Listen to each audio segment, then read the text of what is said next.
ଓମ୍ ଶାନ୍ତି। ସତ୍ୟ ପିତା ନିରାକାର ପରମାତ୍ମା ଶିବ ବାବାଙ୍କର ସତ୍ୟ ଜ୍ଞାନକୁ ଧାରଣ କରି ସଚ୍ଚା ସତ୍ସଙ୍ଗ କରୁଥିବା ମହାନ ତପସ୍ୱୀ ଆତ୍ମାମାନଙ୍କୁ ହୃଦୟର ସହିତ କୃତଜ୍ଞତା, ଶୁଭେଚ୍ଛା, ସୁପ୍ରଭାତ, ସୁସ୍ୱାଗତମ୍। କୁହାଯାଏ ସଙ୍ଗ ତାରେ କୁସଙ୍ଗ ବୁରେ, ଅର୍ଥାତ୍ ସଙ୍ଗର ପ୍ରଭାବ ଜୀବନ ଉପରେ ସମ୍ପୂର୍ଣ୍ଣ ରୂପେ ପଡ଼ିଥାଏ।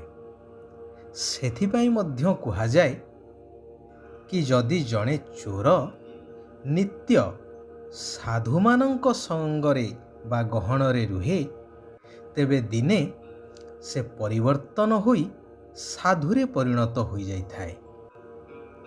ଯାହାର ଜ୍ୱଳନ୍ତ ଉଦାହରଣ ହେଉଛନ୍ତି ଦସ୍ୟୁ ରତ୍ନାକର ଋଷି ବାଲ୍ମୀକିରେ ପରିବର୍ତ୍ତିତ ହେବା।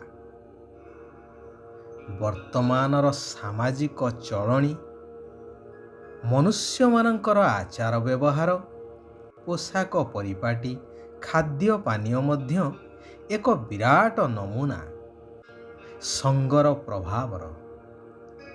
ଯାହା ଦେଖିଲେ, ଯାହା ଶୁଣିଲେ ତୁରନ୍ତ ତାକୁ ନିଜ ଜୀବନରେ ପ୍ରତିଫଳିତ କରେଇଲେ, ଅର୍ଥାତ୍ ନିଜେ ସେହିଭଳି କରିବାକୁ ଲାଗିଲେ, ଯାହାର ଫଳସ୍ୱରୂପ ଆଜି ସାରା ବିଶ୍ୱ ବିନାଶ ଆଡ଼କୁ ଅଗ୍ରସର। ଏକ ସୁନ୍ଦର କାହାଣୀଟିଏ ମନେ ପଡ଼େ। ଜଣେ ଧର୍ମପରାୟଣ ରାଜା ଜଙ୍ଗଲକୁ ଯାଇ ମୁନିଙ୍କ ଶରଣାପନ୍ନ ହେଲେ।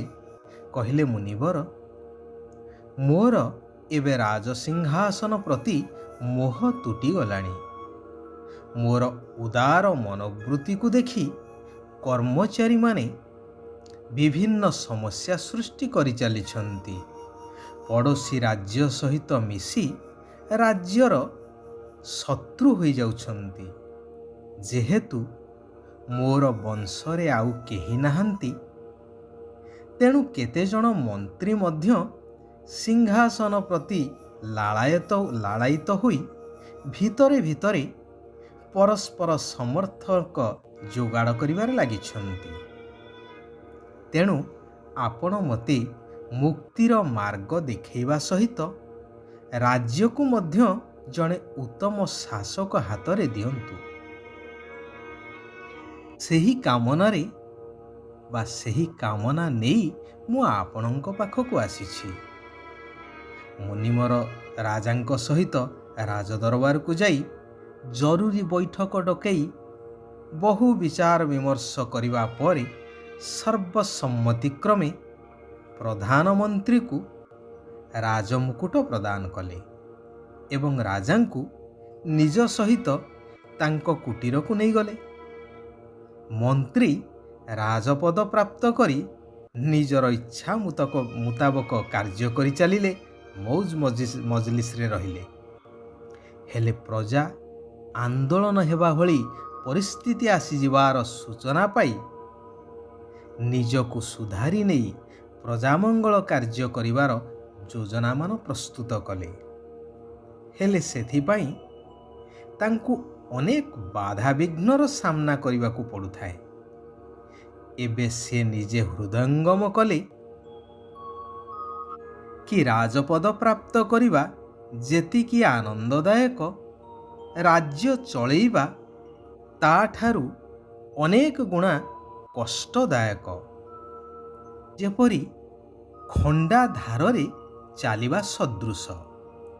ପ୍ରତ୍ୟେକ ମୁହୂର୍ତ୍ତରେ ଦାୟିତ୍ୱର ବୋଝ ତାଙ୍କୁ ଅଣନିଶ୍ୱାସୀ କରି ପକାଉଥାଏ। ହେଲେ କ୍ଷମତାର ମୋହ ଯୋଗୁଁ ରାଜପଦ ତ୍ୟାଗ କରିବାର କଳ୍ପନା ମଧ୍ୟ କରିପାରୁନଥିଲେ। ସେପଟେ ରାଜା ମୁନିଙ୍କର କୁଟୀରରେ ସାଧାରଣ ବ୍ୟକ୍ତି ଭଳି ସେବା ଆଦି କରିଚାଲିଲେ। ପ୍ରାତଃ ଏବଂ ସାନ୍ଧ୍ୟ ସତ୍ସଙ୍ଗର ଲାଭ ନେଇ ଜୀବନକୁ ଉପଭୋଗ କରି ଚାଲିଥାନ୍ତି। ଅତୀନ୍ଦ୍ରିୟ ସୁଖର ଅନୁଭବ କରୁଥାନ୍ତି। ତାଙ୍କୁ ଲାଗୁଥାଏ ସତେ ଯେପରି ସେ ଆଉ ଏକ ସୁନ୍ଦର ଦୁନିଆ ଭିତରେ ରହିଛନ୍ତି। ମୁନି କହିଲେ, ରାଜନ, ଏବେ ତୁମକୁ ବାସ୍ତବ ମୁକ୍ତିର ମାର୍ଗ ମିଳିଯାଇଛି। ନିତ୍ୟ ସତ୍ସଙ୍ଗ କରିବା ଦ୍ୱାରା ହିଁ ମୁକ୍ତିର ମାର୍ଗ ସ୍ୱତଃ ଖୋଲି ଯାଇଥାଏ। କାହାଣୀଟି କହିବାର ତାତ୍ପର୍ଯ୍ୟ ହେଉଛି ଯେ ସ୍ୱୟଂ ମୁକ୍ତି ଜୀବନ ମୁକ୍ତିଦାତା ପିତା ପରମାତ୍ମା କହୁଛନ୍ତି, ମଧୁର ଆତ୍ମିକ ସନ୍ତାନଗଣ, ସମସ୍ତ ସଙ୍ଗ ତୁଟାଇ ଏକମାତ୍ର ପରମାତ୍ମାଙ୍କ ସହିତ ବୁଦ୍ଧିର ଯୋଗକୁ ଲଗାଇ ରଖ। ତେବେ ତୁମେ ମୋ ସହିତ ମୋ ପୁରୀକୁ ଆସିଯିବ। କୁହାଯାଏ ନା, ଅନ୍ତିମ ସ୍ମୃତି ଅନୁସାରେ ଗତି ହୋଇଥାଏ। ତେଣୁ ତୁମର ଅନ୍ତିମ ସ୍ମୃତିରେ ମୁଁ ରହିଲେ ତୁମେ ମୋ ସହିତ ମୁକ୍ତିଧାମ ବା ଆତ୍ମିକ ଘର ପରମଧାମକୁ ଚାଲି ଆସିବ। ତେଣୁ ଏବେ ବିଶେଷ ଭାବରେ ବାଣୀଠାରୁ ଊର୍ଦ୍ଧ୍ୱକୁ ଯିବାର ଅର୍ଥାତ୍ ଶବ୍ଦ ଆଦିଠାରୁ ବହୁ ଦୂରକୁ ଯିବାର ପୁରୁଷାର୍ଥ କର। ତୁମକୁ ଅଶରୀରୀ ହୋଇ ନିଜର ସ୍ୱଧର୍ମରେ ସ୍ଥିତ ହେବାକୁ ପଡ଼ିବ। ନିରାକାର ଶିବ ବାବା ଏବଂ ନିରାକାର ଦେଶ ଶାନ୍ତିଧାମ ଦେଶକୁ ମନେ ପକାଇବାକୁ ପଡ଼ିବ। ସେଥିପାଇଁ ତୁମକୁ ଗହଳି ଆଦି ପସନ୍ଦ ଆସିନଥାଏ। ନିଜର ଅସଲି ସ୍ୱଧର୍ମ ଶାନ୍ତିରେ ରହିବାକୁ ପସନ୍ଦ ଲାଗିଥାଏ। ଯଦି ରାଜ ପରିବାରରେ ଜନ୍ମ ନେବାର ଅଛି, ତେବେ ନିଜର ସବୁ କିଛି ତନ ମନ ଧନ ସମୟ ସଂକଳ୍ପ ସବୁକିଛି ପରମାତ୍ମାଙ୍କୁ ଅର୍ପଣ କରି ନିମିତ୍ତ ହୋଇ ସମ୍ଭାଳି ଚାଲ ଏବଂ ପବିତ୍ର ହେବାର ପ୍ରତିଜ୍ଞା କର। ଶିବ ବାବା କହୁଛନ୍ତି, ବାବାଙ୍କ ଦ୍ୱାରା ପ୍ରାପ୍ତ ହୋଇଥିବା ସର୍ବ ସମ୍ପତ୍ତିକୁ କାର୍ଯ୍ୟରେ ଲଗାଇ ବୃଦ୍ଧି କରୁଥିବା ଜ୍ଞାନୀ ଆଉ ଯୋଗୀ ହୁଅ। କୁହାଯାଏ ନା, ଦାନ କରି ଚାଲ ବଢ଼ି ଚାଲିବ।